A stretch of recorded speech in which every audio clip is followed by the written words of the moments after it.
दिल्ली के राष्ट्रीय अल्पसंख्यक आयोग के चेयरमैन इकबाल सिंह लालपुरा और वाइस चेयरमैन के साहब और मुस्लिम एडवाइजरी पैनल के मेंबर जनाब मोहम्मद रियाज और उनके साथ जनाब शहजादी सैयदा भी वहाँ मौजूद रहीं, जो कि मुस्लिम एडवाइजरी में इकबाल सिंह लालपुरा के साथ राष्ट्रीय अल्पसंख्यक आयोग में मेंबर हैं। आपको बता दूं कि इन्होंने मिलकर मस्जिद आखुंजी, जो कि मेहरौली में स्थित थी, और मदरसा बहरुल उलूम और वहाँ जो कब्रिस्तान को डीडीए द्वारा ध्वस्त कर दिया गया, नेस्तो नाबूद कर दिया गया, तोड़ दिया गया, मिसमार कर दिया गया, उसको देखते हुए इकबाल सिंह लालपुरा चेयरमैन वहाँ पहुँचे वाइस चेयरमैन के साथ और उन्होंने वहाँ का जायज़ा लिया।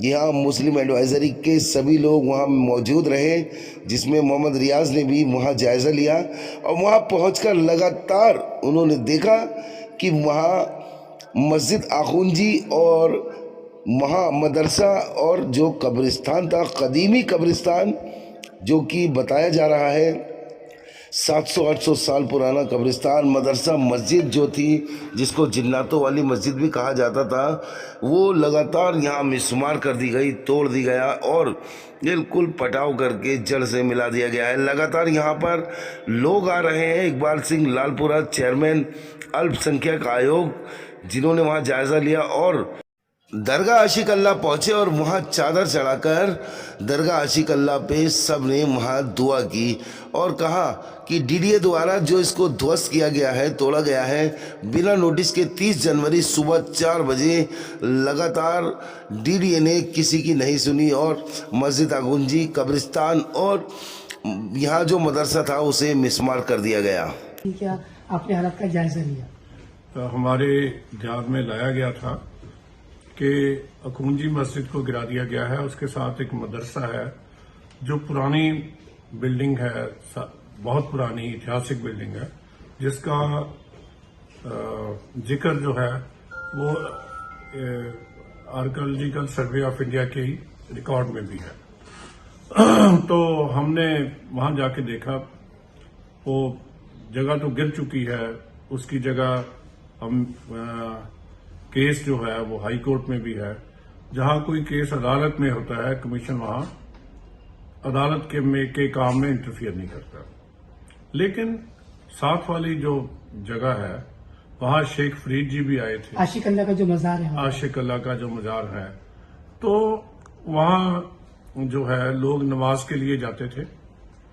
तो आज 30 जनवरी से वो बंद है। मुस्लिम भाई जो मुझे वहां मिले, उन्होंने ये कहा कि हमें नमाज की जरूरत है, नमाज पढ़ने की इजाजत दी जाए।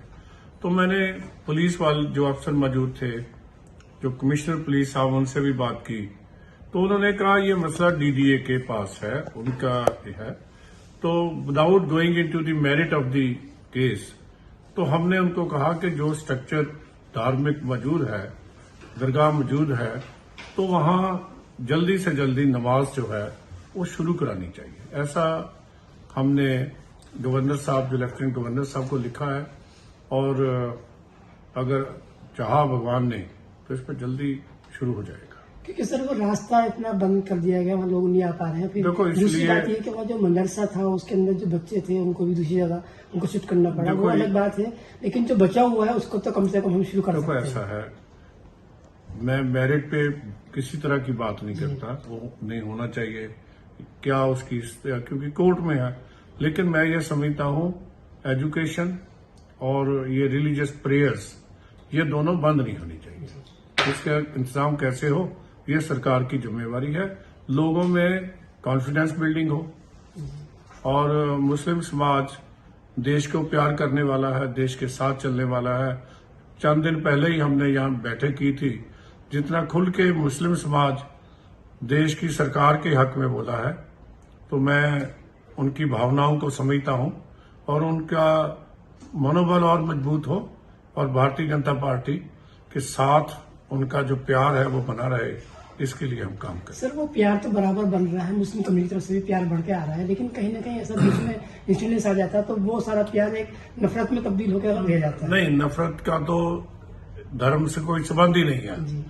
अब देखने वाली बात है कि कहाँ गलती हुई है, गलती को कैसे सुधारा जाए और उसको ये प्यार को कैसे मजबूत किया जाए।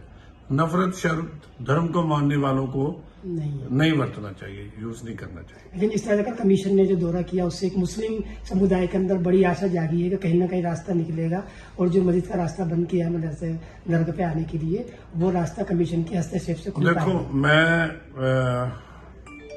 सभी धर्मों का वकील हूं। जी मेरी जिम्मेवारी है कि मैं अपनी साथियों का, जिनकी सेवा करने के लिए मुझे मौका दिया गया है, उनकी बात गवर्नमेंट तक रखूं और उनके लिए इंसाफ के लिए जद्दोजहद भी करूं। क्योंकि मुसलमानों का एक बड़ी आस्था ये है कि जहाँ मोदी जी ने यूएई के अंदर मंदिर बनाकर एक नया कीर्तिमान रचा है, तो वहीं हिंदुस्तान की जो मस्जिदें हैं उसको भी आबाद कराई जाए और जिस तरह के जैसे कोई मामले हैं तो उसको भी जल्दी निपटा करके एक अमन का रास्ता निकाला जाए। मोदी साहब यही चाहते हैं, सबका साथ, सबका विकास, सबका प्रयास। जहां कहीं गलती हुई है उसको सुधारना भी है और जिसने गलती की है उसके बारे में जो कार्रवाई हो उसके लिए भी हम प्रयत्न करेंगे। Thank you thank you ji.